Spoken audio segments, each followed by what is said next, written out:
Welcome to League of Knowledge with your host, Panzer Dragon. In this video, we'll be doing an analysis and guide on the new Rework Garen. I'll be honest here, this is probably the most boring rework out of the other three, but we are doing a series, so we gotta do Garen, right? And with all that being said, let's get started.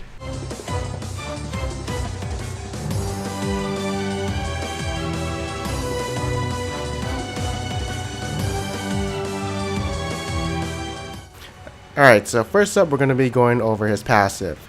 Nothing has changed about it. Literally nothing. I mean, he can sustain in the lane, and gets Warmogs in the late game. Nothing too special, I guess it just makes him a really good split pusher in a sense. So yeah, that was kind of boring. Let's go on to his Q. So it's actually getting a nerf to the silence duration and also the movement speed duration. Both durations have been reduced by 1 second. So he is getting nerfed, and maybe it has to do something with him, I don't know, flash queuing someone and then spinning on them and basically one-shotting him if he is AD. As you know, there's not really a lot you can do if you are silenced for 2.5 seconds. So yeah, of course, overall nerf, but there is some compensation later in his other abilities.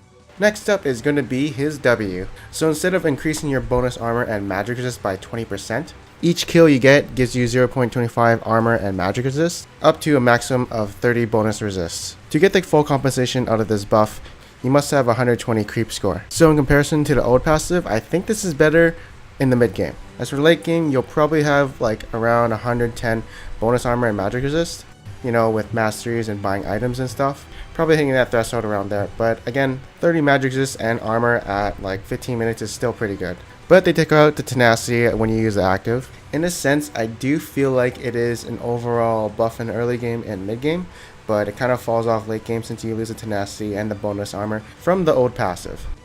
Finally, we're going to be going over something interesting which got an overhaul of big changes. Okay, the best way to explain what happened to his E is basically it's weaker in the early game, but once you get a few levels, it definitely becomes more stronger than it used to be.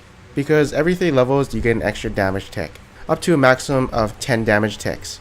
And it does start off at 5 ticks. It used to be 6, and that's why I kind of got a nerf, at least for the early game. As for the damage itself, the way it works now is it does reduce damage when you're hitting multiple enemies, but if you're hitting just one, it does more damage than it used to do. There's also no more movement speed reduction when you're going through minions. The AD ratio and base damage is also increased, so full AD Garen is way more better. But I'll probably just say that Black Cleaver should be your only offensive item in an actual match. And because of the skill having 10 ticks of damage, Black Cleaver definitely shreds armor way faster. Is that if you stop spinning manually, the duration that was remaining is refunded to you, so that's a good thing in team fights. Since say you finish off an enemy with your E, then you get some of your cooldown back since you don't have to keep spinning. It also still scales with crit, but honestly, buying Infinity Edge didn't really make me feel stronger, so I'd advise away from going crit Garen.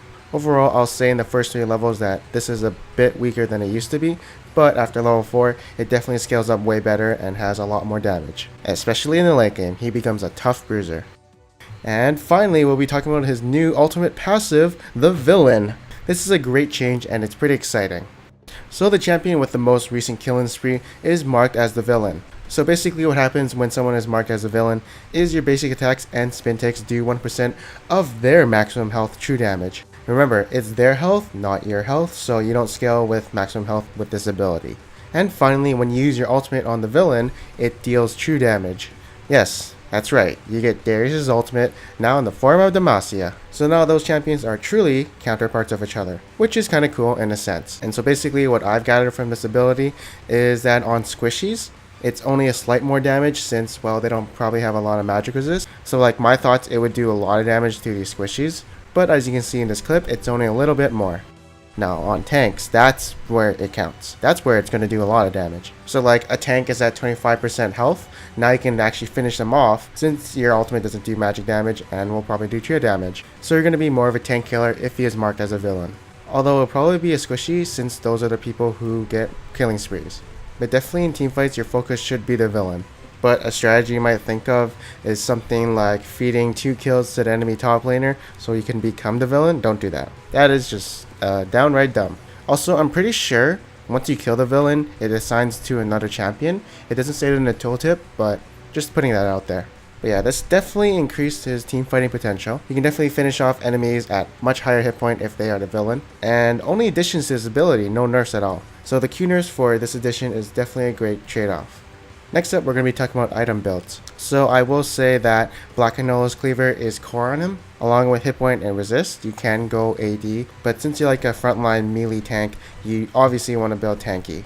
Plus, some of your damage does come from the villain passive too. For starting items, you would vary between a Doran's Blade, Doran's Shield, or Cloth Armor, depending on the matchup of course. For runes, I go 15 AD, CDR per level, and armor yellows.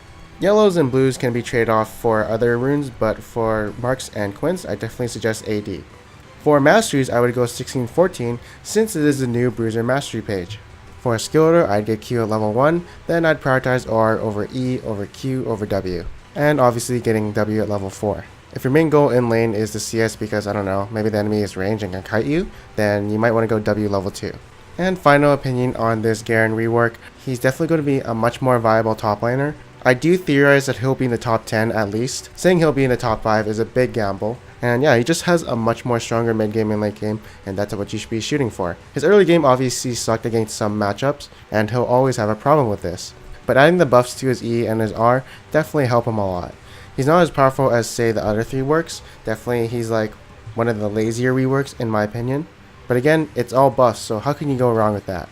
Anyways, this is my conclusion of the Garen buff. I hope you guys enjoyed it. Let me know what you guys think about this new Garen in the comments below. And I am Panther Dragon, and I'll see you guys next time.